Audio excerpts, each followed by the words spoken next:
کمرے میں چاروں جانب گھوم گھوم کر وہ اس کا جائزہ لے رہی تھی۔ کس قدر خوبصورت کمرہ ہے۔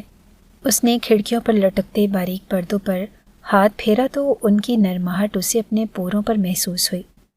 اف، دنیا کی ہر چیز ہے اس کمرے میں، کاش میرے پاس بھی ایسا کمرہ ہو۔ بے اختیار ہی ایک حسرت بھری خواہش عریشہ کے لبوں سے آزاد ہوئی۔ چھت کے عین وسط میں لٹکتا فانوس انتہائی خوبصورت تھا۔ عریشہ نے بے اختیار نظر گھما کر جائزہ لیا۔ اونچے ٹیک والے شاندار سے بیڈ کو دیکھ کر یوں لگتا تھا جیسے وہ کسی بادشاہ کی ملکیت ہو۔ اتنا نرم ہے یہ۔ عریشہ نے آہستگی سے اس پر بیٹھ کر چیک کیا۔ ایک معصومانہ سی مسکراہٹ اس کے لبوں پر پھیل گئی۔ عریشہ، تو ابھی تک یہی ہے؟ جلدی آ جا، مالکن نے میرا کام کر دیا ہے۔ جلدی چل، اس سے پہلے کہ سردار کمرے میں آ جائے۔ اسے بڑا غصہ آئے گا کہ تو ان کے کمرے میں بغیر اجازت کے چہل قدمی کر رہی ہے۔ میں نے باہر کھڑا کیا تھا، یہاں اندر کیوں آئی؟ اماں نے اچانک کمرے میں داخل ہو کر آواز لگائی تو وہ اچھل پڑی۔ جلدی سے باہر نکلتے ہوئے اس نے آخری نگاہ کمرے پر ڈالی۔ کون ہے یہ سردار؟ لگتا ہے کہ کوئی بھیانک جن ہے۔ کیا تھا جو 4-5 منٹ اور اس حسین کمرے میں گزار لیتی؟ گھر جا کر تو اسی کچی اینٹوں کے بنے گھر میں ہی وقت گزارنا تھا۔ عریشہ نے منہ بنایا تو اماں نے اس کے سر پر ہلکی سی چپت لگائی۔ خبردار سردار کے بارے میں ایسی بات نہ بولنا، کسی نے سن لیا تو تیرے ساتھ ساتھ مجھے بھی سولی پر لٹکا دیں گے۔ اماں اس کا بازو پکڑے تقریباً گھسیٹتے ہوئے اسے حویلی سے لیے جا رہی تھی اور دل ہی دل میں سوچ رہی تھی کہ آج پہلی دفعہ عریشہ کو حویلی لا کر غلطی کر لی تھی، مگر بیٹی کی شادی کے سلسلے میں اگر انہیں رقم کی ضرورت تھی تو وہ جانتی تھی کہ یہ رقم انہیں صرف حویلی سے ہی مل سکتی ہے۔ سردار کی بیوی یوں تو نخریلی اور اکھڑ تھی، لیکن غریبوں کی مدد کر ہی دیا کرتی تھی۔ اماں، مجھے بھی شادی میں ایسا بیڈ چاہیے، عریشہ نے فرمائش کی تو اماں نے اس کو گھور کے دیکھا۔ تیری شادی کے کپڑے بنا لوں، میرے لیے وہی بہت ہے۔ جا کر ریحان کو کہنا کہ تیری ساری خواہشات پوری کرے گا، ویسے بھی گوڈے گوڈے تیرے پیار میں ڈوبا ہوا ہے۔ اماں کی بات پر وہ شرما گئی، مسکرا دی اور بے اختیار ہی خیال بھٹک کر ریحان کی جانب چلا گیا، جس کے ساتھ کھیل کود کر وہ بڑی ہوئی تھی۔ ان کی بچپن کی دوستی محبت میں بدلی اور اس محبت کو وہ دونوں گھرانے باقاعدہ رشتے کا روپ دینے جا رہے تھے۔ شادی کی تیاریاں دونوں گھروں میں عروج پر تھی۔ ریحان اس کی پڑوس میں رہتا تھا۔ رشتہ داری تو نہ تھی، لیکن ساتھ رہنے کی وجہ سے رشتہ داروں سے بڑھ کر تعلق تھا۔ دونوں گھرانے غریب تھے، معمولی کھیتی باڑی کر کے اپنا گزارا کیا کرتے تھے۔ عریشہ نے سرخ اینٹوں کے بنے چھوٹے سے گھر میں قدم رکھا تو ذہن میں ایک دفعہ پھر سردار ارزام خان کا کمرہ لہرا گیا، اور آج ٹھیک 2 سال بعد وہ اسی کمرے میں بیٹھی تھی، مگر فرق صرف یہ تھا کہ آج وہ بیڈ کے اوپر نہیں بلکہ بیڈ کے نیچے تھی۔ اپنی سسکیوں کو دبانے کی کوشش کر رہی تھی۔ کلائی میں چبھن کا احساس ہوا تو بے اختیار ایک اور سسکی اس کے ہونٹوں سے نکل گئی۔ کئی چوڑیاں ٹوٹ کر اس کے بازو میں چپک گئی تھی۔ ہلکا ہلکا خون رس رہا تھا اور سرخ دوپٹے کا کوئی نگینہ کان کی بالی میں پھنس گیا تھا اور اب اسے شدید درد ہو رہا تھا۔ اس وقت وہ سردار ارزام خان کے کمرے میں موجود تھی۔ حویلی کے باہر سے آنے والے شور اور ہنگامے کی آوازیں ابھی تک اس کے کانوں میں سنائی دے رہی تھی۔ کمرہ خاموش تھا، مگر وہ جانتی تھی باہر کئی طوفان امڑ رہے ہیں۔ حویلی والوں سے اسے خوف محسوس ہو رہا تھا اور وہ تو جیسے اس کی بوٹیاں کر کے چیل کموں کو کھلا دینا چاہتے تھے۔ اسے یاد تھا جب اسے حویلی سے اندر لایا گیا تھا تو کیسے وہ ماڈرن سی نظر آنے والی عورت اس پر چھپٹ پڑی۔ اس کے لمبے ناخنوں نے عریشہ کی گردن اور چہرے پر کئی نشانات بنا ڈالے تھے۔ مار مار کر اس نے عریشہ کو ادموا کر دیا اور اب اسے اپنے پورے بدن میں ٹیس اٹھتی ہوئی محسوس ہو رہی تھی۔ مسلسل ایک ہی پوزیشن میں بیٹھے بیٹھے اس کی گردن اکڑ چکی تھی اور ہتھیلی سے زمین پر زور دے کر اس نے ٹھیک ہونا چاہا، لیکن بیڈ کے نیچے چھپے چھپے آخر اپنی پوزیشن کتنی بدل سکتی تھی؟ وہ درد اور خوف کے ملے جلے احساس سے کئی آنسو اس کی آنکھوں سے ٹپک پڑے اور اگلے ہی پل وہ جیسے خوف سے جم سی گئی۔ اسے اپنی پشت پر کسی چیز کے رینگنے کا احساس ہوا۔ اس نے تڑپ کر مڑنا چاہا مگر ہاتھ کمر تک نہ پہنچ پا رہا تھا۔ کوئی کیڑا تھا جو مسلسل رینگتا ہوا گردن کی سمت جا رہا تھا۔ وہ تڑپ کر بیڈ کے نیچے سے باہر نکل آئی۔ سردار ارزام خان کے نام کی دہشت نے اسے مجبور کر دیا تھا کہ وہ اس کا سامنا کرنے کی بجائے بیڈ کے نیچے ہی چھپ جائے۔ 17 سالہ عریشہ کے لیے یہ رات کسی قیامت سے کم نہ تھی۔ وہ بری طرح گھبراتے ہوئے قمیض میں ہاتھ ڈال کر اس کیڑے کو نکالنے کی کوشش کر رہی تھی۔ साथ साथ घुटी घुटी चीखें भी उसके लबों से निकल रही थी। कमीज के पीछे लगी जिप खोलकर उसने एक झटके से दाएं कंधे को उससे आज़ाद किया और ऐन उसी लम्हे दरवाज़ा खोलकर कोई अंदर दाखिल हुआ। वो जैसे पत्थर का मुजस्मा बन गई।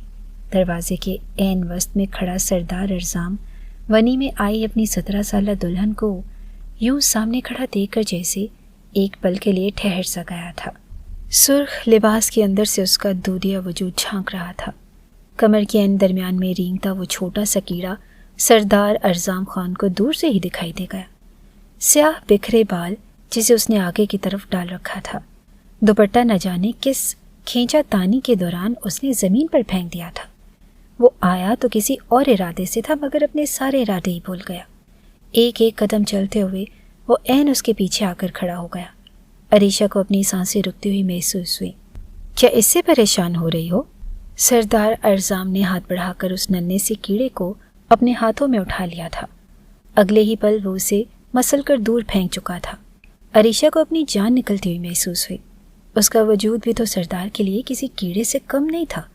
उसे भी ऐसे ही मसल करके फेंक देगा और किसी को खबर तक नहीं होगी। बेइख्तियारी उसने आंखें मींच ली। मेरी तरफ मुड़ो, सरदार ने उसे हुक्म दिया और साथ ही दोनों कंधों से पकड़कर उसका रुख अपनी जानिब मुड़ा था। भारी हाथों की गिरफ्त महसूस करते ही अरीशा पर कपकपी तारी सी हो गई और सरदार अर्जाम वो तो एक लम्हे के लिए जैसे गंग सा हो गया।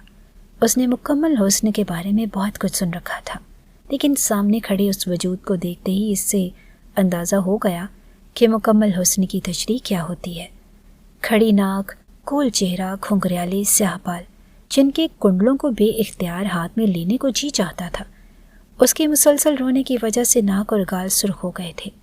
आंखों में लगा काजल फैल गया था और वो किसी की दुल्हन के रूप में तैयार हुई थी, इसलिए उसके 16 सिंगार मुकम्मल थे।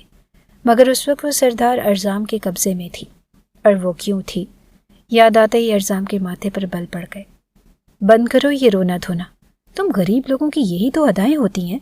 पहले नुकसान कर देते हो और उसके बाद रो धोकर अपनी जान बख्शी की दुआएं मांगते रहते हो। मगर याद रखो, सरदार अर्जाम के पास माफ़ी की कोई गुंजाइश नहीं। चिरगे ने तुम्हें वनी किया है। हालांकि मैं मर्द का बदला मर्द से लेने के कायल हूँ, लेकिन मेरे भी कुछ उसूल हैं। मैं जिनकी खिलाफ वर्जी नहीं करता, और अगर तुम मेरे निकाह में आ ही गई हो तो मैं तुम्हें बताऊंगा कि तुम्हारे इस छछूंदर जैसे मंगेतर ने मेरे एक दोस्त को कत्ल किया है और इस कत्ल का बदला तो मैं लेकर ही रहूँगा। जब तक वो मेरे हाथ नहीं आ जाता तब तक ये सारे बदले तुम्हें अदा करने होंगे। वो उसके कान के करीब झुका कह रहा था और अरीशा को उसकी भारी सांसों में से किसी शेर की धाड़ आती हुई महसूस हो रही थी। उसने बेइख्तियार नज़र उठाकर सामने देखा। कौन था वो सरदार जिसके नाम से वो कांप जाया करती थी, और आज वो उसके निकाह में थी, उसके कमरे में, मगर बदकिस्मती से वनी होकर आई हुई लड़की की हैसियत से। वो उसके ऐन सामने खड़ा था, स्याह आंखों में से झांकता हुआ गुस्सा और उठी हुई नाक जिस पर गुरूर सजा हुआ था। सफ़ेद रंग की शलवार कमीज मैली हो रही थी और वो दिन भर की मसरूफियत से थका हुआ लग रहा था। दाईं आईब्रो के किनारे पर एक छोटा सा तिल था और एक और निशान भी था, एक जख्म का निशान जिसने उसके चेहरे पर मामूली सा असर तो छोड़ा था, लेकिन वो बदनुमा नहीं लगता था। मेरा मुंह क्या देख रही हो? अपने कंधे को ढांपो। मुझे अपनी अदाओं से घायल करने की ज़रूरत नहीं।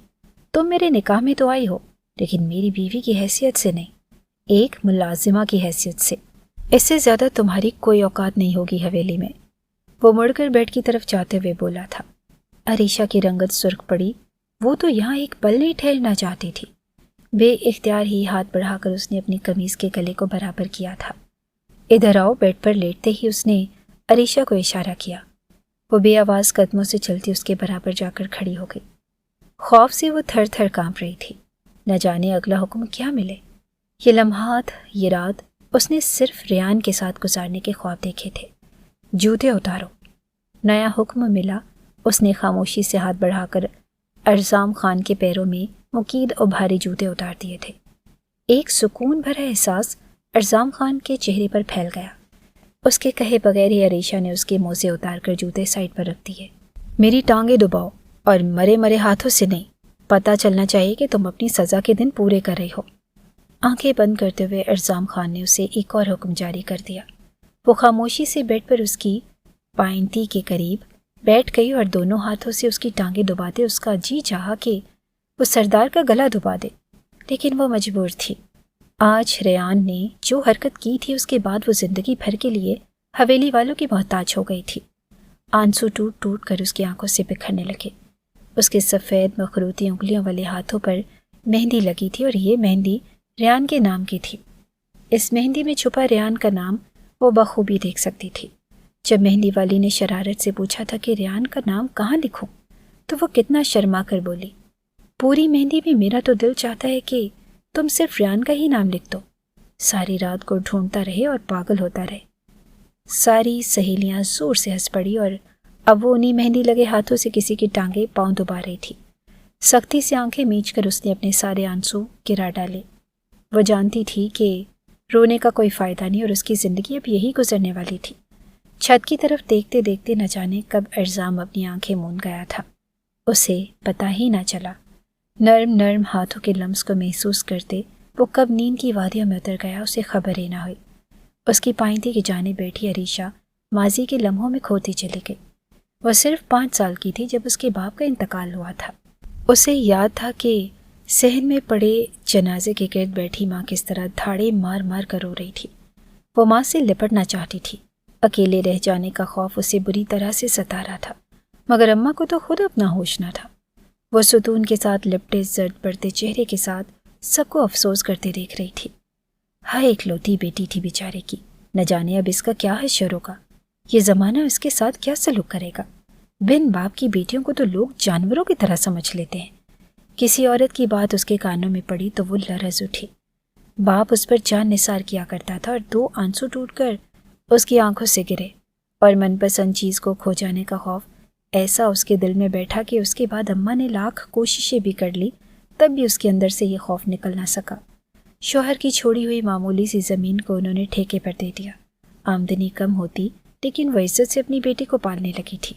لیکن عریشہ کے اندر ایک عجیب تبدیلی آئی۔ اماں اس کے لیے کھلونے لاتی یا کپڑے، ان میں سے جو چیز اسے سب سے زیادہ پسند آتی وہ اسے ہاتھ تک نہ لگاتی۔ اماں حیرت سے اس کی عادت کو دیکھتی۔ کیا بات ہے عریشہ، یہ گڑیا تو تجھے بہت پسند آئی تھی، تو اسے چوم رہی تھی اور اب تو اسے خوفزدہ نظروں سے دیکھتی رہتی ہے، ہاتھ بھی نہیں لگاتی، ایسا کیوں؟ اماں نے اسے پیار سے بٹھایا تو یکایک عریشہ کی آنکھیں آنسو سے بھر گئی۔ اماں، اگر میں اسے پیار کروں گی تو یہ بھی کہیں دور چلی جائے گی، لوگ اسے مجھ سے چھین لیں گے، مجھے تکلیف ہوگی، اسی لیے میں اسے پیار نہیں کرتی، بس دور دور سے دیکھتی ہوں۔ اس کی بات پر اماں اندر تک لرز گئی۔ بڑا کوئی جذباتی دھچکا تھا جو باپ کی موت کے بعد اسے لگا۔ وہ اچھا پڑھتے پڑھتے فیل ہونے لگی، رشتہ داروں سے دور ہونے لگی اور کوئی گھر میں آ جاتا وہ کونوں میں چھپتی پھرتی۔ اسکول میں لڑکیاں اپنے باپ کا ذکر کرتی تو وہ خالی خالی ان کا چہرہ دیکھتی رہتی۔ وہ دن بدن کمزور ہوتی جا رہی تھی، چند ہی مہینوں میں سوکھ کر وہ کانٹا ہو گئی اور اماں کو تو اس کی فکر کھائے جا رہی تھی۔ اور تبھی ان کے برابر والے گھر میں وہ لوگ آ کر آباد ہوئے، ماں باپ اور 3 بچے، چھوٹی سی فیملی تھی۔ انہی میں ایک ریان بھی تھا، عریشہ کا ہم عمر۔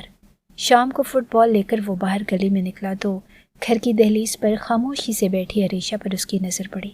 لڑکی، آ جاؤ میرے ساتھ کھیلو، ہم تمہارے نئے پڑوسی ہیں، اس نے اشارے سے بلایا۔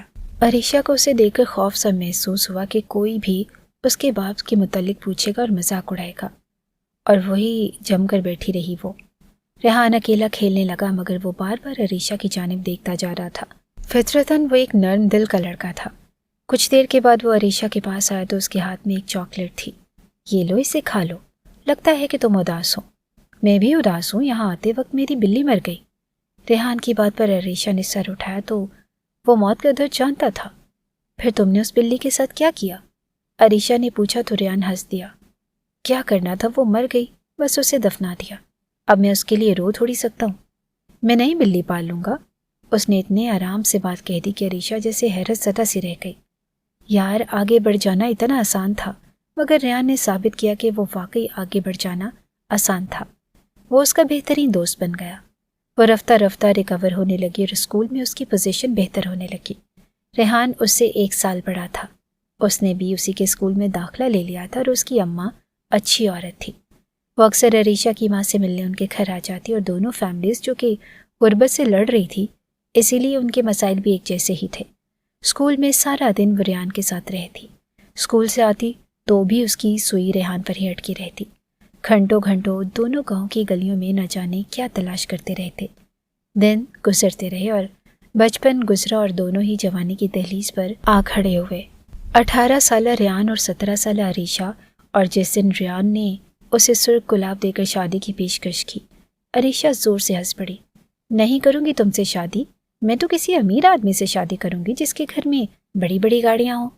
उसकी शरारत पर रेहान जैसे खफकी से उसे देखता रहा। वैसे भी अवाइल जवानी का जुनून था या वो बात बात पर गुस्सा हो जाया करता था। तो ठीक है, जाकर कर लो उसे सरदार अर्जाम से शादी, जिसके रोब और दबदबे के पूरे गांव में चर्चे हैं। सुना है उसकी हवेली जैसी शानदार इमारत तो शहर में भी नहीं है, लेकिन वह इंसानों के साथ भेड़ बकरियों वाला सलूक करता है। रेहान की बात पर अरीशा जोर से हंस पड़ी। अच्छा, इतनी दौलत है उसके पास, फिर तो मुझे उसी से शादी करनी चाहिए, वो शरारत से कह रही थी। और रेहान गुस्से में उठ खड़ा हुआ और जब ही उसे अपने हुक्म में अरीशा का जोरदार कहकहा सुनाई दिया। अरे बेवकूफ़, सरदार अर्जाम के पास बेशुमार दौलत है तो क्या हुआ, उसके पास रेहान जैसा दिल थोड़ी है। अपनी अम्मी को भेज दो हमारे घर, मैं शादी के लिए तैयार हूँ, उसने शरारत से मुस्कुराते हुए कहा। रेहान भी पलट कर मुस्कुरा दिया और दोनों घराने पहले ही बच्चों की मोहब्बत से वाकिफ थे। तंग नज़र दोनों ही न थे और इसलिए माँ में रजामंदी से उन दोनों का रिश्ता तय कर दिया गया था। रेहान की माँ ने आकर अरीशा की उंगली में अंगूठी डाली तो खुशी से उसका रोम रोम झूम उठा। यकीन नहीं आता था कि जिस मोहब्बत को उसने बरसों से चाहा था, आज वो उसे अपनाने जा रही थी। एक हफ्ते के बाद शादी की तारीख रख दी गई और उस रोज़ उसने पहली दफ़ा बाप के मरने के बाद अपनी माँ को परेशान देखा। क्या बात है अम्मा, आप क्या सोच रही हैं? वो अपनी रकम रखने वाले डिब्बे को निकाले बैठी थी। चंद नोट उनके हाथ में थे और चेहरे पर परेशानी फैली थी। तेरी शादी के लिए पैसे कम पड़ रहे हैं, मैं किसी से मदद नहीं मांगना चाहती। बरसों खुददारी से तुझे पाला है और अब तेरे जहेज़ के लिए मैं किसी रिश्तेदार से मदद नहीं मांगना चाहती, मगर शादी के खाने के लिए तो पैसे ज़रूरी है ना। वो परेशान थी और अरीशा गुमसुम सी होने लगी और तभी वो उठ खड़ी हुई। चला मेरे साथ, चल हवेली चलते हैं। मैंने सुना है कि मालिकन बड़ी नरम दिल की है, ज़रूर मदद कर देगी। वो उसे साथ लेकर हवेली चली आई और पहली दफ़ा अरीशा ने जब हवेली को देखा तो वो देखती ही रह गई। इतनी शानदार हवेली, आखिर कौन लोग रहते हैं इसके अंदर, और इसके अंदर क्या होगा? वो इंसान नहीं मगर अंदर तो इंसान ही घूम फिर रहे थे। अम्मा उसे एक जगह खड़ा करके लाउंज में चली गई थी जहाँ मालिकन लोगों के मसले सुन रही थी। अम्मा भी उन्हीं में शामिल हो गई और वो चुपके से नज़र बचाकर हवेली के राहदारियों में घूमने लगी। और तभी उसे नज़र आया सबसे शानदार कमरा। ऐसा कमरा तो उसने आज तक कभी नहीं देखा था। ये सरदार अर्जाम खान का कमरा था। दीवार पर कई अधूरे से स्केचेस बने हुए थे और उनमें तशद्दुद का अंसर नुमाया था, मगर बाकी सजावट गज़ब की थी। अम्मा उसे जल्दी ले आई, वरना वो तो अभी उस कमरे में मज़ीद वक्त गुजारना चाहती थी। छोटे से घर में शादी के हंगामे जाग उठे। रोज़ाना गांव की सखियां सहेलियां उनके घर जमा होकर खूब रौनक लगाती। रेहान के साथ उसका सामना मुकम्मल तौर पर बंद कर दिया गया था और लड़कियां उसे उसी के नाम से छेड़ती रहती।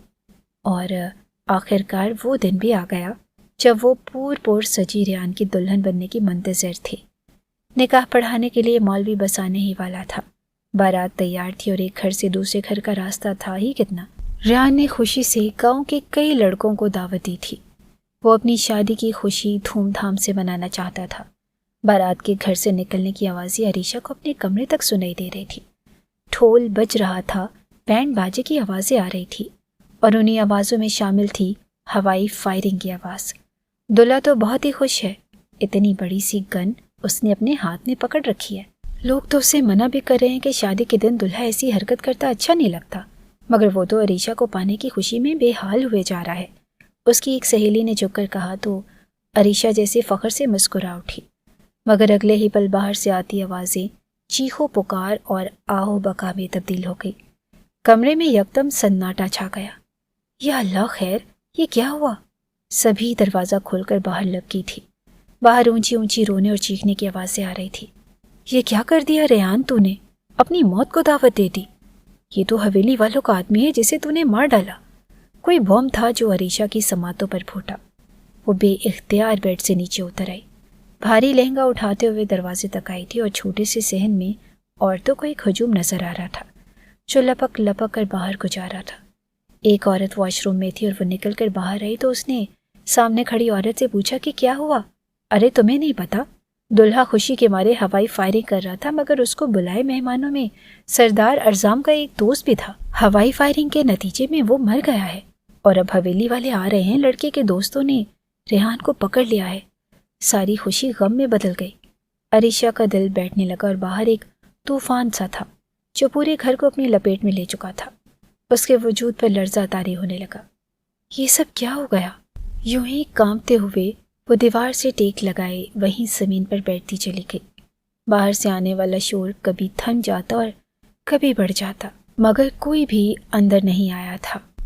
एक के बाद एक कई गाड़ियां रुकने की आवाज़ें आई तो अरीशा ने सख्ती से आंखें मींच ली। उसे पता था कि हवेली वाले रेहान के साथ क्या सलूक करेंगे।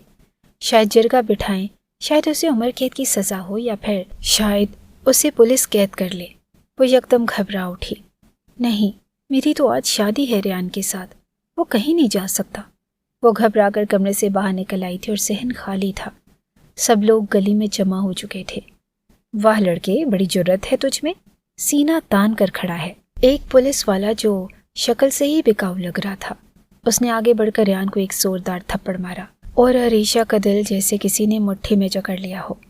ये सब कुछ गलती से हुआ है इंस्पेक्टर साहब, आप चाहें तो मुझे थाने ले जाएं, मगर हवेली वालों के हवाले न करें, रेहान ने मजबूती से कहा था। उसके माँ बाप मुसलसल गिड़गिड़ा रहे थे और रो रहे थे। पुलिस ऑफिसर ने गहरी सांस ली। देख बच्चे, ये शहर नहीं कि इधर थाना पुलिस चले। मैं तो उनका गुलाम हूँ। उन्होंने जिरगा बिठाने का बोला है और जिरगे में वही होगा जो सरदार अर्जाम चाहेगा। इस वक्त तो उसके रहमो करम पर है। जान की भीख मांग, अकड़ मत दिखा। पुलिस वाले ने उसे आंखें दिखाई थी, मगर रेहान गुस्से से चिल्ला उठा। पुलिस के साथ आए हुए बाकी सिपाही उसे डंडों से पीटने लगे। रेहान का बूढ़ा बाप चिल्ला रहा था। खुद अरीशा के भी लबों से घुटी घुटी चीखें निकल रही थी। जिरगे के लिए सामने मैदान का ही इंतखाब किया गया था। एक के बाद हवेली की कई गाड़ियां रुकने लगी। सभी में से उतरते लोगों को देखकर अरीशा का दिल दहले जा रहा था। सन्नाटा सा छाने लगा। और फैसला क्या करना है? ज्यादा लंबी चौड़ी बहस में पड़े बगैर इस लड़के को उठा लो। अगर ये कहता है कि गलती से हुआ है तो हम तहकीक करेंगे, लेकिन तब तक इसके घर वालों को कैद में रहना होगा। ये सरदार रिजवान थे, सरदार अर्जाम के बाप, जिनकी छोटी छोटी आंखों में बला की मक्कारी चमक रही थी। और तभी वो चौंके। ये मेला किस खुशी में लगाया हुआ था? ये लड़का क्यों फायरिंग कर रहा था? उनके सवाल पर एक आदमी ने झुककर उनके कान में सरगोशी की। जनाब, इसका निकाह था, लड़की अंदर दुल्हन बनी बैठी है। सरदार रिजवान की आंखें चमक उठी। तो फिर उस लड़की को लाओ, वही जिरगा ख़त्म करेगी। और औरत ज़ात पर ही तो सारे झगड़े शुरू होते हैं, उसी पर ख़त्म करने चाहिए। उसे मेरे बेटे के निकाह में दो, वो उस लड़की के सारे जुर्मों का इखराज अदा कर देगी। जब ये हमारी कैद में तड़पेगा, ये सोच कर कि उसकी होने वाली बीवी किसी और के बिस्तर की जीनत बन गई है, तभी हमारा इंतकाम पूरा हो जाएगा। अगर आज उसे छोड़ दिया तो हवेली पर उठने वाली उंगलियों की तादाद बढ़ जाएगी, और ये मैं नहीं चाहता। सरदार रिजवान ने बड़े आराम से हुक्म दे दिया। लोगों में दबी दबी सरगोशियां सी होने लगी। अरीशा की पहुंच से ये पंडाल दूर था और वो अपने घर की अंदरूनी दीवार से लगी फैसला होने की मंतज़र थी। जब दो आदमी अंदर दाखिल हुए। यही वो लड़की है, चलो इसे ले चलो। उन्होंने अरीशा को बाजू से थामा था। एक चीख सी उसके लबों से निकली और अरीशा की माँ उनके आगे हाथ जोड़ने लगी। खुदा के लिए मेरी बेटी को छोड़ दो, इसका कोई कसूर नहीं। मगर वहाँ सुनने वाला कौन था? माँ के रोते चिल्लाने के बावजूद वो उसे घसीटते हुए बाहर गाड़ी तक लेते आए। स्याह गाड़ी में उसे फेंकते हुए दूसरी जानिब से एक मौलवी को अंदर बिठा दिया गया। चल लड़की, निकाहनामे पर दस्तखत कर। मौलवी ने उसका हाथ पकड़कर ज़बरदस्ती निकाहनामे पर दस्तखत करवा दिए। वो सरदार अर्जाम खान की बीवी बन गई थी और अब उसकी टांगों के पास बैठी पिछले कई घंटों से उसकी टांगें दुबा रही थी। रो रो कर उसकी आंखें खुश्क हो चुकी थी। रेहान के साथ उन लोगों ने क्या किया, अरीशा को कुछ खबर न थी। एक झटके से उसकी आंख खुली और उसने उठकर देखा। पाइंती की जानिब वो वैसे ही बैठी थी। टांगें दुबाते दुबाते कभी उसकी आंख लग जाती तो छूलने लगती और फिर अचानक सीधी हो जाती। आंखें हनूस बंद थी और वो पूरी रात ऐसे ही बैठी रही। سردار ارزام خان کے دل کو کچھ ہوا، نہ جانے اس لڑکی میں ایسی کیا بات تھی کہ وہ جو پتھر دل رکھتا تھا آج اسے بھی افسوس ہونے لگا۔ آہستگی سے اپنی ٹانگیں پیچھے کھینچتے ہوئے اس نے ہاتھ بڑھا کر عریشہ کو سہارا دیا۔ وہ جو رات بھر کی تھکی ہوئی تھی، اس کے سہارے کو ہی غنیمت جانتے آنکھیں بند کر گئی۔ سردار ارزام نے اس کے نازک وجود کو دونوں بازوؤں میں سمیٹ کر احتیاط سے بیڈ پر ڈالا تھا۔ آنسو اس کے گالوں پر جمے ہوئے تھے اور قمیض کا گہرا گلا اسے دعوت دے رہا تھا، مگر وہ اپنی نگاہیں چرا گیا۔ خاموشی سے اٹھتے وہ واش روم میں مقید ہو گیا تھا اور بابا جان کے فیصلے کے آگے وہ انکار کی جرت تو نہیں کر سکتا تھا، مگر اسے یہ سب کچھ پسند نہ تھا۔ کپڑے تبدیل کرتے ہوئے دروازہ کھول کر وہ نیچے چلا آیا۔ نیچے لاؤنج میں بیٹھی نگار بیگم آئینے میں دیکھتے ہوئے اپنی لپسٹک درست کر رہی تھی۔ اسے نیچے آتا دیکھ کر ان کے لبوں پر ایک زہرخن مسکراہٹ بکھر گئی۔ اس لڑکی کو نیچے لے کر نہیں آئے؟ کہیں اسے اپنی بیوی تو نہیں بنا لیا؟ تم نے یاد رکھنا ہے کہ وہ صرف فنی میں آئی ہوئی ایک لڑکی ہے۔ تمہارے لیے وہ کسی ٹیشو پیپر جیسی ہونی چاہیے۔ تمہاری تو ویسے بھی عادت رہی ہے فالتو چیزوں سے دل لگانے کی، کہیں اس کو بھی اپنا دل نہ دے بیٹھنا۔ انہوں نے زہر کے نشتر چلاتے ہوئے ارزام کے ماتھے کے بلوں میں کئی گنا اضافہ ہوا۔ یہ عورت اگر اس کی سوتیلی ماں کے رتبے پر فائز نہ ہوتی تو وہ نہ جانے اس کا کیا حال کرتا، لیکن وہ مجبور تھا۔ سامنے سے آتے سردار رضوان بھی اسے دیکھ کر چونکے تھے۔ ارے اس لڑکی کو بازو سے پکڑ کر نیچے لے کر آؤ، حویلی کے کام کاج میں لگاؤ، ملازماؤں جیسا سلوک کرو اس کے ساتھ۔ آخر اس کے منگیتر نے زرنگار کی پرائیویٹ اسسٹنٹ کو ختم کیا ہے، اسے بھی کچھ سزا تو ملنی چاہیے نا۔ سردار رضوان کی بات پر ارزام نے اپنے لب بھینچے تھے۔ وہ اس سے پہلے کہ کچھ کہتا سامنے سے فضل دین آتا دکھائی دیا۔ وہ اسے کسی ضروری کام کے سلسلے میں کچھ معلومات دینے آیا تھا۔ ارزام بے ساختہ اسی کی جانب بڑھ گیا۔ لاؤنج میں بیٹھی زرنگار نے نفرت سے اسے جاتا دیکھا تھا۔ ہمیشہ میری خوشیوں کو کھا جاتا ہے، اس بار تو ایسا زخم لگاؤں گی کہ یاد رکھے گا، دل ہی دل میں کوستے ہوئے انہوں نے سوچا تھا۔ ان کی کوکھ خالی تھی اور اللہ نے ایک اولاد بھی انہیں نصیب نہ کی تھی، مگر انہیں وہ دن اچھی طرح یاد تھا جب سردار رضوان نے پہلی بیوی کے مرنے کے بعد ان سے دوسری شادی کی تھی۔ حویلی میں راج کرنے کے ارادے سے وہ آئی تھی، لیکن سامنے نظر آتے 5 سالہ بچے نے انہیں اپنانے سے صاف انکار کر دیا۔ پہلی رات تو وہ برداشت کر گئی، مگر اگلے دن ارزام کی بدتمیزی پر انہوں نے رکھ کر تھپڑ اسے دے مارا تھا۔ ہر جواباً سردار رضوان نے انہیں اتنا بے عزت کیا کہ اپنی اس بے عزتی کو آج تک بھول نہ سکی تھی۔ یہ میرا بیٹا ہے، میرا خون ہے اور میرا وارث ہے، تم عورتوں کی میرے نزدیک کوئی حیثیت نہیں۔ تمہیں چھوڑوں تو تمہاری جیسی 10 اور لا سکتا ہوں، لیکن آج کے بعد اگر تم نے میرے بیٹے پر انگلی بھی اٹھائی تو مجھ سے برا کوئی نہیں ہوگا۔ سردار رضوان اس پر برس پڑے تھے۔ وہ خاموش رہ گئی اور تبھی ارزام کے خلاف نفرت کا پہلا بیج ان کے دل میں پنپ اٹھا تھا۔ یہ نفرت وقت کے ساتھ ساتھ بڑھتی چلی گئی، خاص طور پر اس وقت جب انہیں اپنے کوکھ میں پلتی اپنی اولاد کی خوشخبری ملی۔ وہ خوشی سے جھوم اٹھی۔ دن رات اپنے آنے والے بچے کی تیاری کرتے کرتے انہیں یہ یاد ہی نہ رہا کہ سردار رضوان انہیں اس حویلی میں اپنے بیٹے کی ماں بنا کر لائے تھے۔ ارزام کو تو انہوں نے کبھی نظر بھر کر ہی نہ دیکھا تھا۔ ماں کی محبت کی تلاش میں مارا مارا پھرتا، وہ یوں ہی حویلی کی دیواروں سے ٹکراتا رہتا۔ صرف 10 برس کی عمر میں ہی وہ اتنا مضبوط بن چکا تھا کہ کسی بھی ایک رشتے کو وہ اپنی کمزوری نہیں بننے دے چاہتا تھا۔ اور اس روز جب 7ویں ماہ کے حمل سے زرنگار آہستگی سے سیڑھیاں اتر رہی تھی، تب ہی اس کا پاؤں سیڑھیوں پر پڑے ایک چھوٹے سے کھلونے پر جا پڑا۔ وہ اپنا توازن برقرار نہ رکھ سکی اور اوندھے منہ سیڑھیوں سے نیچے گرتی چلی گئی۔ بدقسمتی سے وہ کھلونا کار ارزام کی تھی۔ حمل ضائع ہو گیا اور کوکھ میں موجود بچہ دنیا میں آنے سے پہلے ہی مر گیا۔ زرنگار چلا اٹھی۔ اسے لگتا تھا کہ یہ سب ارزام نے جان بوجھ کر کیا ہے۔ وہ روتی رہی، چلاتی رہی اور ارزام کو قصوروار ٹھہراتی رہی۔ سردار رضوان نے تو اپنے لب سی لیے تھے۔ وہ ویسے بھی رنگین مزاج آدمی تھے اور انہیں نہ ارزام میں کوئی دلچسپی تھی اور نہ ہی زرنگار میں۔ سوتیلی ماں اور بیٹے کے درمیان نفرت میں کھینچا تانی ہونے لگی تو ارزام اپنا وقت زیادہ تر باہر گزارنے لگا۔ تعلیم مکمل ہوئی تو سردار رضوان نے اس کے ہاتھ حویلی کا تمام انتظام سپرد کر دیا۔ جرگے کے ہونے والے سارے فیصلے وہ دیکھنے لگا۔ بچپن کی ہونے والی توڑ پھوڑ اور والدین کی محبت نہ ملنے کی وجہ سے اس کی شخصیت میں ایک ایسا موڑ آ گیا تھا کہ جو کوئی بھی اس کا نام لیتا وہ خوف سے کانپنے لگ جاتا۔ वो इतना सख्त दिल वाक़े हुआ, प्यार और मोहब्बत की उसके नज़दीक कोई गुंजाइश ही ना थी, मगर यूँ लगता था कि जैसे अब उसके पथरीले वजूद में कोई दरार पड़ रही थी। वो गहरी नींद में थी जब किसी ने उसे बालों से पकड़कर झंझोड़ा। ए लड़की, चल उठ, यहाँ आराम करने के लिए नहीं आई, नीचे चल, हवेली के सारे काम काज पड़े हैं, तूने नहीं करने तो और किसने करने हैं, बड़ी महारानी बनकर लेटी है यहाँ पर। करख्त आवाज़ पर वो हड़बड़ा कर उठ बैठी थी। सामने वही मॉडर्न चेहरे वाली औरत खड़ी थी। ये वही थी जिसने कल अपने नाखूनों से अरीशा का चेहरा और गर्दन जख्मी किए थे। शायद उसका कोई करीबी रिश्तेदार मरा है। पहला ख्याल अरीशा के दिल में यही आया था। उतार ये भारी कपड़े, फटा पुराना कोई लिबास पहनकर नीचे आना, और हाँ, सर पर अच्छी तरह से दुपट्टा लपेट लेना। मुझे तेरे ये लंबे बाल नजर ना आए, वरना अभी कुतर कर रख दूंगी। उन्होंने उसके लंबे बालों को मुट्ठी में दबोचते हुए कहा था। अरीशा सिसक उठी। जुल्म का बाजार गर्म था और वो खामोशी से कपड़े तब्दील करके बाहर निकल आई। पानी का एक घूंट पिए बगैर भी वो औरत उसे घसीटती हुई नीचे ले आई थी। चल पोछा लगा। उन्होंने उसे मार्बल के फर्श पर पटका तो अपनी किस्मत पर दो आंसू बहाती अरीशा उठ खड़ी हुई। वसी और अरीस राहदारी में पोछा लगाते उसकी कमर अकड़ गई थी। दिन चढ़ आया, सूरज सवा नेज़े पर महसूस होने लगा। प्यास के मारे अरीशा का हलक खुश्क हो रहा था, मगर यहाँ हवेली में तो उस पर किसी को भी रहम नहीं आता था।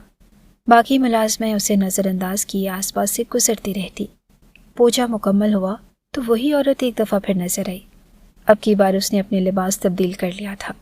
अब वो एक हसीन साड़ी में मलबूस थी।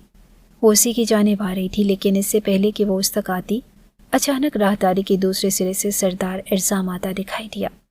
वो मोबाइल पर मसरूफ़ था और थकन उसके चेहरे से छलक रही थी।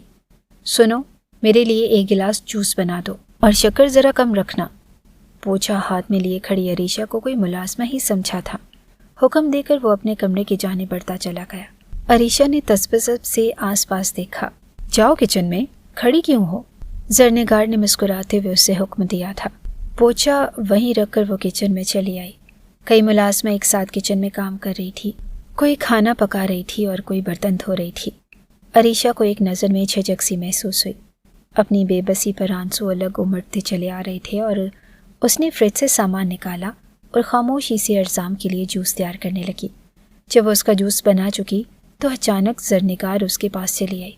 चीनी वाला डिब्बा खोलकर उसने कई चम्मच चीनी भरकर जूस में डाल दी। ये आप क्या कर रही हैं? सरदार ने कहा था कि उन्हें कम शक्कर चाहिए। अरीशा ने हैरत से कहा तो जरनेगार का जैसे दिमाग ही घूम गया। बकवास बंद करो, ज़्यादा ज़बान चलाने की ज़रूरत नहीं है। चुपचाप ये जूस जाकर उसे दे दो। जरनेगार ने उसे हुक्म दिया और वो समझी ना समझी के आलम में उसे देखती रही। शक्कर डालकर जरनेगार किचन से निकल गई थी। अरीशा को समझ नहीं आ रहा था कि वो क्या करे। ले भी जाओ जूस, बीबी जी ने हुक्म दिया है, समझ नहीं आती। एक दूसरी मुलाजमा उसके कान के करीब हो रही थी। लगता है इसे मरने का शौक है। एक और ने लुकमा दिया तो वो घबराकर किचन से बाहर निकल आई। कपकपाते हाथों से दरवाज़ा खटखटाकर वो अंदर दाखिल हुई। सरदार इर्ज़ाम अपने कमरे में खड़ा अपनी कलाई पर घड़ी बांध रहा था। अरीशा को जूस अंदर लाते देखकर वो बुरी तरह से चौंका। सर से लेकर पैर तक उसने उसका जायज़ा लिया और माथे पर दो बल पड़ गए, मगर बोला कुछ न। अरीशा ने जग में से जूस गिलास में उंडेला तो उसने खामोशी से गिलास ले लिया। पहला घूंट लेते ही उसे एक जोरदार झटका लगा। मैं दूसरा बनाकर ला देती हूँ, अरीशा ने जल्दी से कहा, लेकिन नफ़ी में सर हिलाते उसने जूस का गिलास वापस रख दिया। मज़ीद कुछ कहे बगैर वो कमरे से निकलता चला गया। अरीशा को समझ न आया कि जरनेगार ने ये सब कुछ क्यों किया है, मगर दर हकीकत उसे अफसोस हुआ इर्ज़ाम ने रात को चंद जुमले बोलने के बाद उसके साथ कोई बुरा सलूक नहीं किया था। वो खामोशी से पलट कर नीचे आ गई और उसकी ड्यूटी किचन में लगा दी गई थी। कई मुलाजमा खाना बना रही थी। क्या पकाना है? उसने एक मुलाजमा से पूछा। हर वो डिश जो सरदार इर्ज़ाम को नापसंद है, आज वही पकेगी, क्योंकि आज वो खाना घर पर खाएंगे, लड़की ने मसरूफ़ से अंदाज में जवाब दिया। अरीशा को हैरत का एक और झटका लगा। आखिर ऐसा क्यों था? खाना पकता रहा और रात के वक्त जब वो खाना डाइनिंग टेबल पर सजा रही थी तब उसने देखा कि सब घर वाले आराम से बैठे खाना खा रहे थे, जबकि सरदार इर्ज़ाम हर डोंगे को उठाकर बस एक नज़र देखता और वापस रख देता था। क्या बात है इर्ज़ाम, तुम खाना नहीं खा रहे? आज मैंने इंतहाई चाहत से डिनर बनवाया है। और जरनिगार सामने बैठी मुस्कुराते हुए कह रही थी। सरदार एर्जाम ने चुपती हुई निगाह उन पर डाली। मुझे भूख नहीं है। खामोशी से नैपकिन टेबल पर रखते हुए वो उठ खड़ा हुआ। अरीशा को अफसोस सा हुआ, लेकिन कमर सीधी रखकर वो उन सब के खाना खाने की मुंतज़िर रही। उसे पता था कि ये सारे बर्तन अब उसी ने धोने हैं। न जाने रेहान का क्या हाल होगा। एक लम्हे के लिए उसके जहन में रेहान का ख्याल भी आया, मगर कामों की ज़्यादती ने उसे हर चीज़ भुला दी थी। सारे बर्तन धोकर ख़त्म करके वो रात 2 बजे के करीब जब बाहर आई तो उसे समझ नहीं आ रहा था कि वो सोने के लिए कहाँ जाए। मैं कहाँ पर सोऊं? उसने एक मुलाजमा से पूछा तो वह हैरत से पलटी। जहाँ पर कल सोई थी वहीं पर सो जाकर मुझसे क्यों पूछ रही हो? मुलाजमा खुद चिड़ी हुई थी। जवाब देकर चली गई तो वो कांपते कदमों से सरदार एर्जाम के कमरे के सामने आकर खड़ी हो गई। सोच रही थी कि दरवाज़ा बजाए या नहीं कि अचानक दरवाज़ा खुला। सामने वो खड़ा था। आंखों में कच्ची नींद थी जिसे किसी एहसास के तहत वो उठ गया हो। बाहर क्यों खड़ी हो?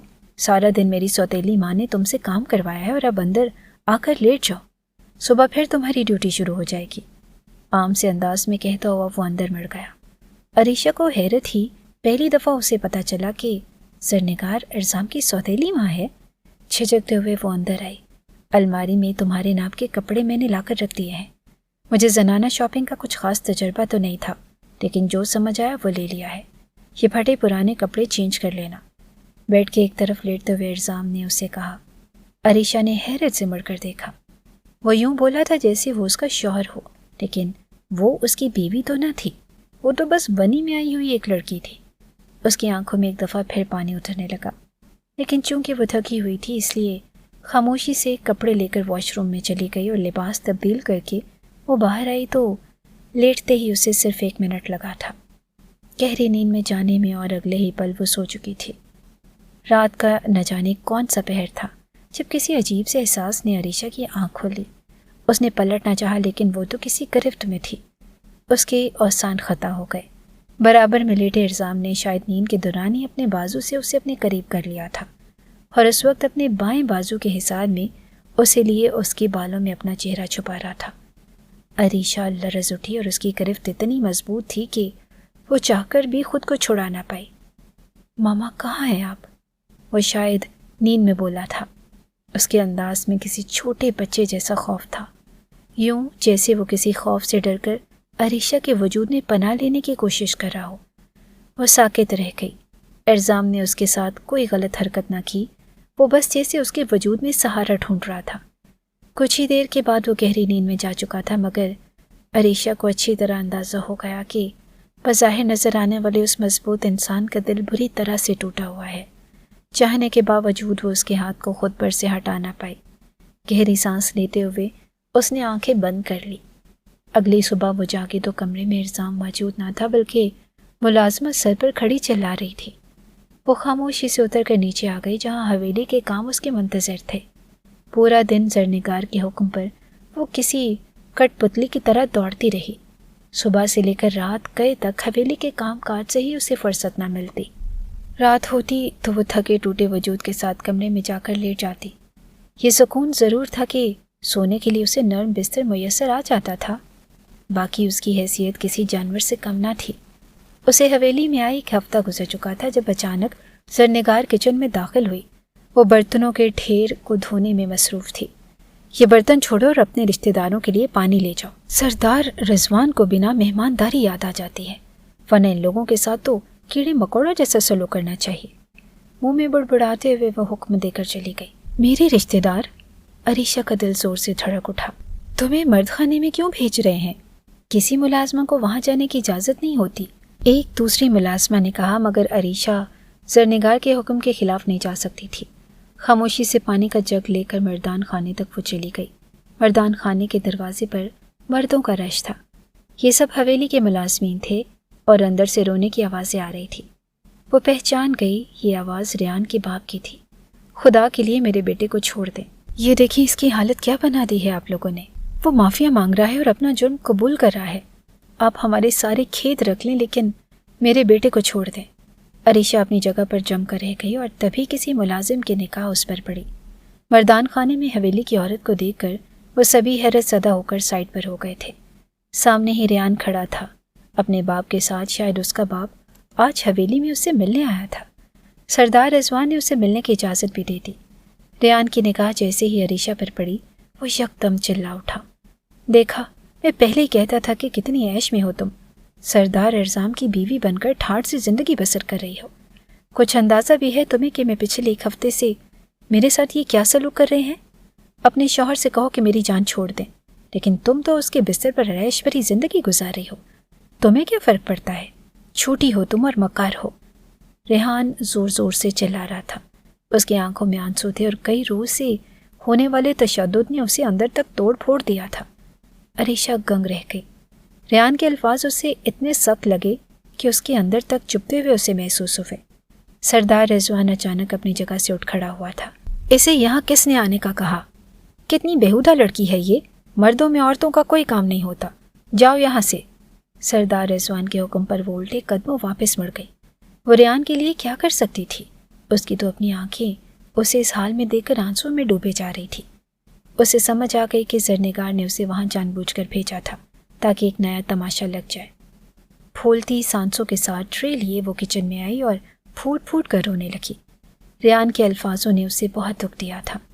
वो क्या समझता था कि वो बड़ी खूबसूरत ज़िंदगी जी रही है, जबकि वो तो दिन रात सूली पर लटकी हुई थी। उसे एहसास हो रहा था कि मुसीबत में आते ही रेहान की मोहब्बत छाग की तरह बैठ चुकी है। उस रात नींद उसकी आंखों से दूर थी। क्या बात है, तुम सो क्यों नहीं रही? एर्जाम ने करवट बदल कर उससे पूछा तो वो चौंक उठी। उसे लगा कि वो काफ़ी देर पहले सो गया है, लेकिन वो तो जाग रहा था। बस यूं ही नींद नहीं आ रही, उसने कहकर करवट बदल ली। उसके लंबे घुंघराले बाल तकिए पर बिखरे हुए थे। एर्जाम चंद लम्हे तक उसे देखता रहा और बेख्तियार हाथ बढ़ाकर उसने उसके बालों को छुआ। तुम्हारे बाल बहुत खूबसूरत हैं, उन्हें कभी कटवाना मत। एर्जाम की बात पर एक लम्हे के लिए साकित से रह गई, जबकि वो तो करवट बदल कर सो चुका था। अगली सुबह किचन में काम करते हुए एक लड़की ने उससे पूछा कि इतने घने और लंबे बालों के साथ तुम इतनी गर्मी में काम कैसे कर लेती हो? इन्हें कटवा क्यों नहीं देती? लड़की की बात पर वो जो बर्तन धो रही थी एकदम खामोश हो गई। न चाहते हुए भी रात एर्जाम की बात उसके जहन में गूंज गई। सरदार एर्जाम ने कहा है कि मैं अपने बाल कभी ना कटवाऊं। उसने पलटकर लड़की को न जाने किस सोम में जवाब दिया। लड़की तो मसरूफ़ हो गई, लेकिन किचन के दरवाजे में खड़ी ज़रनिगार सर से लेकर पैर तक सुलग उठी थी। उसने खा जाने वाली निगाहों से अरीशा और उसकी पुष्ट पर बिखरे लंबे स्याह बालों को देखा। अरीशा, मेरे कमरे में चाय लेकर आओ, उसने हुक्म दिया और बारीक हील की टिक टिक करती वो अपने कमरे में जा घुसी थी। अरीशा ने बर्तन छोड़कर चाय बनाई और इसे लिए सीधा ज़रनिगार के कमरे तक चली गई। ज़रनिगार के कमरे का दरवाज़ा लॉक था। आहिस्ता से दस्तक दी तो अंदर से आवाज़ आई, चाय लेकर अंदर आ जाओ। अरीशा को ज़रा हैरत सी हुई। वो तो मुलाजमा को अपने कमरे के अंदर फटकने भी नहीं देती थी। अरीशा खामोशी से चाय की प्याली लेकर अंदर बढ़ गई। ज़रनिगार ड्रेसिंग टेबल के सामने खड़ी अपने कंधों तक आते बालों का जायज़ा ले रही थी। चाय मेज़ पर रखो और इधर आओ, उसने नया हुक्म जारी किया। अरीशा खामोशी से चलती उसके एन सामने आकर खड़ी हो गई। पलटो, ज़रनिगार ने कड़क लहजे में हुक्म दिया तो अरीशा ने हैरत से आंखें उठाई। जी, उसके अंदाज में सवाल था। उसे ज़रनिगार की बात समझ न आई। मैंने कहा है ना कि पलटो और उतारो सर से ये अपनी चादर। बुकल मारे रहती हो, बड़ी शरीफ बीबी बनने का शौक है तुम्हें। एक झटके से उसने अरीशा के सर पर लिपटा दुपट्टा उतार कर नीचे फेंक दिया। स्याह बाल बिखर गए। अरीशा की आंखों में हैरत के साथ साथ खौफ भी उतर आया। इन्हीं बालों को छुआ है ना एर्जाम ने? क्या कह रही थी तुम उस मुलाजमा से कि बड़े पसंद है सरदार को तुम्हारे बाल? लगता है उस पर कोई ना कोई जादू चला ही दिया है तुमने। मुझे तो हमेशा से आदत रही है कि उसकी खुशियों को छीनने की। इस संपोले का तो सर मुझे उसी वक्त कुचल देना चाहिए था जब मैं यहाँ आई थी, लेकिन कोई बात नहीं। अब भी धीरे धीरे जहर उसकी रगों में टपका कर बड़ा लुत्फ आता है। वो जहर भरे लहजे में कहती हुई दराज में से कोई चीज़ निकाल रही थी। अरीशा की आंखों में खौफ से मटाया। ये आप क्या कर रही हैं? ज़रनिगार के हाथों में कैंची देखते ही वो जोर से चिल्लाई थी, मगर ज़रनिगार ने एक झटके से उसके बाल मुट्ठी में जकड़ लिए। दूसरे हाथ से अंधाधुंध कैंची चलाते हुए ज़रनिगार ने यह भी न देखा कि कैंची की नोक ने कितनी बार अरीशा को जख्मी किया था। وہ تڑپ کر رہ گئی۔ خدا کے لیے بی بی جی چھوڑ دے میرے بالوں کو، پلیز میرے بال مت کاٹیں۔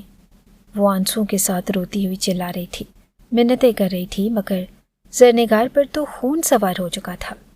پے در پے کینچی کے وار کرتے ہوئے اس نے عریشہ کے سارے بال کاٹ کر زمین پر پھینک دیے۔ لو بس ختم ہو گئی اب ارزام کی ایک اور خوشی۔ اب مجھے سکون آئے گا۔ میرا بس چلے تو میں ہر اس چیز کو ختم کر دوں جسے دیکھ کر اسے خوشی ملتی ہے۔ دفع ہو جاؤ میرے کمرے سے اور اس گندگی کو بھی اٹھا کر یہاں سے لے جاؤ۔ اس نے عریشہ کے منہ کو اپنے ہاتھ میں دبوچتے ہوئے نفرت سے کہا۔ عریشہ بری طرح سے سسک رہی تھی۔ اپنے بال اسے خود بھی پسند تھے اور اس کی گردن میں کئی جگہ کینچی چبھنے سے ہلکا ہلکا خون رس رہا تھا۔ زمین پر بیٹھ کر وہ اپنے پیارے بالوں کو ہاتھوں میں سمیٹنے لگی۔ آنسو مسلسل اس کی آنکھوں سے بہہ رہے تھے۔ اور جلدی کرو، تماشا مت لگاؤ۔ زرنگار ایک دفعہ پھر زور سے دھاڑی تھی۔ کپ کپاتے ہاتھوں سے بال سمیٹ کر وہ اس کے کمرے سے نکل گئی۔ جس نے بھی اسے گردن تک کٹے بالوں کے ساتھ کمرے سے باہر نکلتے دیکھا تھا، سبھی کی آنکھوں میں افسوس امڈ آیا۔ عریشہ نے اپنے آنسو صاف کر کے جیسے خود کو پتھر کا بنا لیا۔ سارے بال شاپر میں ڈال کر اس نے ڈسٹ بن میں پھینکے اور تبھی اسے ارزام اندر آتا دکھائی دیا۔ میرا کھانا کمرے میں لے کر آؤ اگر کچھ بنا ہے تو، ارزام نے سرسری سی نگاہ اس پر ڈالتے ہوئے کہا۔ اس کے قریب آنے سے پہلے ہی عریشہ خود پر اچھی طرح سے دوپٹہ لے چکی تھی، اسی لیے اس کے کٹے بالوں پر ارزام کی نگاہ نہ پڑی۔ کچن میں آ کر اس کا کھانا نکالتے ہوئے اس کے ہاتھ کپ کپا رہے تھے۔ کمرے میں دستک دے کر وہ اندر داخل ہوئی تو وہ سامنے بیڈ پر نیم دراز تھا۔ تھکاوٹ اس کے چہرے سے چھلک رہی تھی۔ کھانا میز پر رکھتے ہوئے وہ جلدی سے مڑی، لیکن اس کا دوپٹہ اس کے سر سے اتر کر نیچے گر گیا۔ یہ کیا ہے؟ تمہارے چہرے اور گردن پر یہ نشان کیسے ہیں؟ اس نے بے اختیار ہاتھ بڑھا کر اس کے چہرے کو ترچھا کیا اور چادر عریشہ کے سر سے پوری طرح سے سرک گئی۔ ادھ کٹے بال نمایاں ہو گئے۔ ارزام ایک پل کے لیے ساکت رہ گیا۔ یہ کیا ہے؟ تمہارے بال کس نے کاٹے؟ یہ سب کس نے کیا؟ وہ اسے دونوں کانوں سے پکڑ کر دیکھتا ہوا پوچھ رہا تھا۔ بے یقینی سے وہ کبھی اس کے بالوں کو ہاتھ لگاتا اور کبھی اس کے چہرے کو۔ بے ترتیب انداز میں کٹے ہوئے بال صاف بتا رہے تھے کہ کسی نے زور زبردستی سے انہیں کاٹا ہے۔ میں پوچھ رہا ہوں کہ کس نے کاٹے ہیں تمہارے بال، جواب دو۔ وہ زور سے دھاڑا تھا۔ عریشہ ایک لمحے کے لیے سہم سی گئی۔ ارزام کا یہ روپ اس نے آج پہلی دفعہ دیکھا تھا۔ شاید یہی وہ جلال تھا جسے دیکھ کر ہر کوئی سہم جایا کرتا۔ وہ زرنگار بی بی نے، انہوں نے کہا ہے کہ وہ ہر اس چیز کو ختم کر دیں گی جو ارزام کو پسند ہے۔ نہ چاہتے ہوئے بھی الفاظ عریشہ کے لبوں سے پھسل گئے تھے۔ ارزام چند لمحے تک تو اس کی جانب دیکھتا رہا اور پھر اگلے ہی پل اس نے اس کا ہاتھ تھاما۔ وہ فیصلہ کر چکا تھا۔ اسے لے کر کمرے کا دروازہ کھول کر وہ نیچے اتر آیا۔ حویلی میں دن کی رونق عروج پر تھی۔ زرنگار سامنے ہی لاؤنج میں بیٹھی چائے کی پیالی لبوں سے لگا کر لطف لے رہی تھی۔ مسکراہٹ اس کے چہرے پر پھیلی تھی، وہی سکون جو ہمیشہ ارزام کو تکلیف دے کر اسے محسوس ہوتا تھا۔ سردار رضوان بھی سامنے تھے اور حویلی کے کئی ملازمین آس پاس گھوم رہے تھے۔ ارزام اسے بازو سے پکڑ کر گھسیٹتا ہوا عین ان سب کے سامنے لے جا کر کھڑا ہو گیا۔ زرنگار سمیت سردار رضوان نے بھی چونک کر سر اٹھایا۔ کیا بات ہے ارزام؟ اس لڑکی کو کہاں لے کر جا رہے ہو اور کیوں آئے ہو؟ اور اس کے سر پر تو دوپٹہ تک نہیں ہے۔ سردار رضوان نے کہا تو ایک پل کے لیے اس نے اپنے لبوں کو بھینچ کر خود پر قابو پایا تھا۔ بابا جان میری بات کان کھول کر سن لے، یہ کوئی لڑکی نہیں ہے، یہ میری بیوی ہے۔ اسے آپ لوگوں نے میرے نکاح میں دیا ہے، اسے ونی کر کے لانے والے آپ لوگ تھے، لیکن آج کے بعد میں اس بات کا اعلان کرتا ہوں کہ میں اسے اپنی بیوی کی حیثیت دیتا ہوں۔ سردار ارزام کی بیوی ہے یہ، اور جس طرح آپ کی بیوی نے اس کے بال کاٹے ہیں، اگر آج کے بعد اسے کسی نے انگلی بھی لگائی تو میں وہ انگلی ہی توڑ دوں گا اور میں بھول جاؤں گا کہ میرے سامنے کون ہے۔ چبا چبا کر کہتا ہوا اس نے ایک کٹیلی نگاہ سر نگاہ پر ڈالی تھی، جو چائے پینا بھول گئی تھی اور پھٹی پھٹی نگاہوں سے ارزام کو دیکھ رہی تھی۔ کیا کہا تم نے؟ تم میرے سامنے زبان چلا رہے ہو؟ اپنی ماں کے سامنے؟ دیکھ رہے ہیں سردار آپ اسے، اس نے کبھی مجھے اپنی ماں سمجھا ہی نہیں، اس 2 ٹکے کی لڑکی کے سامنے میری بے عزتی کر رہا ہے۔ بھول گئے یہ ونی میں آئی ہوئی لڑکی ہے، اس نے اپنے اس عاشق کے ساتھ مل کر میرے اسسٹنٹ کو قتل کیا ہے، اسے تو سزا ضرور ملے گی۔ وہ زور سے چلائی تھی اور ارزام بے اختیار 2 قدم آگے بڑھا۔ غلط کہہ رہی ہیں آپ، یہ لڑکی ونی میں ہو کر ضرور آئی ہے، لیکن ہمارے غلط فیصلوں کی وجہ سے آپ کے اسسٹنٹ کے مرنے میں اس کا کوئی قصور نہیں. جس شخص نے آپ کے اسسٹنٹ کو مارا ہے وہ اس کا منگیتر تھا. اس کے ساتھ شادی ہونے والی تھی. اس پر یہ ظلم کیا کم ہے کہ عین شادی کے روز اسے وہاں سے اٹھا کر میرے کمرے میں پہنچا دیا گیا تھا. لیکن اب ایک بات یاد رکھیے، میں اس کے اوپر مزید کوئی ظلم نہیں ہونے دوں گا. جرگے کے فیصلے میں کرتا ہوں، اور ایسا ہی ہے نا بابا جان؟ وہ اچانک پلٹا تھا. سردار رضوان گڑبڑا گئے. ہاں ایسا ہی ہے، اور تم ہی ہو سردار، میں تو بس اب ریٹائرمنٹ لے چکا ہوں. انہوں نے آرام سے کہا اور موبائل ان کے ہاتھ میں تھا، اور وہ اسکرولنگ کرتے ہوئے جسے ماں اور بیٹی کی اس لڑائی سے جان بچانا چاہتے تھے. اگر میں ہی فیصلے کرتا ہوں تو میں اس لڑکی کو معاف کرتا ہوں. ایک ملازم کی جان جانے کی اتنی ہی سزا ہو سکتی ہے. آپ کا پرسنل اسسٹنٹ جو بھی تھا وہ صرف ہمارا ملازم تھا. ایک ملازم کی جان کے بدلے میں اس کی فیملی کو چند لاکھ روپے دینے کو تیار ہوں، لیکن اس کے بدلے میں اپنی بیوی کی زندگی کو کسی کی بھینٹ نہیں چڑھنے دوں گا. فضل دین، اس نے پلٹ کر آواز لگائی تھی. ملازم لپک کر نزدیک ہوا. اس لڑکے کو آزاد کرو اور اسے اتنی رقم دو کہ اس کے گھر والے سکھی زندگی گزار سکیں. اور ہاں، وہ زرنگار کی جانب بڑھا. آج کے بعد میری بیوی حویلی کا کوئی کام نہیں کرے گی، اور اگر آپ کو اعتراض ہے تو آپ یہاں سے جا سکتی ہیں. یہ بات یاد رکھیے گا کہ یہ حویلی اور یہ تمام جائیداد میرے نام پر ہے. چبا چبا کر کہتا ہوا اس نے زرنگار کو اس کی اوقات یاد دلا تھی. وہ پھٹی پھٹی نگاہوں سے اسے دیکھ رہی تھی. سردار دیکھیں یہ کیا بکواس کر رہا ہے، آپ سن نہیں رہے؟ اس نے اپنے شوہر کو مخاطب کرنا چاہا، مگر سردار رضوان کندھے اچکا کر رہ گئے. انہیں جوان بیٹے کی خلاف ورزی نہیں کرنی تھی. وہ جانتے تھے کہ کل کا سورج سردار ارزام کا تھا. ایسے میں وہ بیوی کی سائڈ لے کر خود کو اپنے بیٹے کا دشمن نہیں بنا سکتے تھے. چلو، اس کا ہاتھ تھامتا وہ عریشہ کو اپنے کمرے میں لے گیا تھا، جبکہ وہ تو ابھی تک حیرت کے مارے گنگ تھی. اسے یقین نہیں آ رہا تھا کہ جو کچھ ارزام نے کہا وہ سب سچ تھا. آج کے بعد تمہیں کوئی تکلیف نہیں دے گا، یہ میرا تم سے وعدہ ہے. اس کے زخموں پر مرہم رکھتے ہوئے وہ انتہائی محبت سے کہہ رہا تھا. عریشہ کی آنکھیں بھیگ گئی. قربانی تو بہت بڑی تھی جو اس نے دی تھی، لیکن شاید تقدیر کو یہی منظور تھا. وہ ارزام کی بیوی تھی اور اسے ایک بیوی کا فرض اچھی طرح معلوم تھا. ارزام کی گرفت میں پناہ لیتے ہوئے اس نے نرمی سے اپنی آنکھیں موند لی. ریان کو بھی اندازہ تھا کہ جو کچھ ہو چکا ہے اب وہ اسے بدل نہیں سکتا. قدرت کے فیصلے کو تسلیم کرتے ہوئے وہ خاموشی سے اپنی فیملی سمیت دوسرے گاؤں میں شفٹ ہو گیا، جبکہ سردار ارزام تو عریشہ کے لیے زندگی میں کوئی نعمت ثابت ہوا تھا. عریشہ نے اس ٹوٹے بکھرے انسان کو سمیٹ لیا تھا اور خود سے عہد کیا کہ وہ اسے زندگی کی وہ ساری خوشیاں دے گی جو بچپن سے لے کر آج تک اسے نہیں ملی تھی.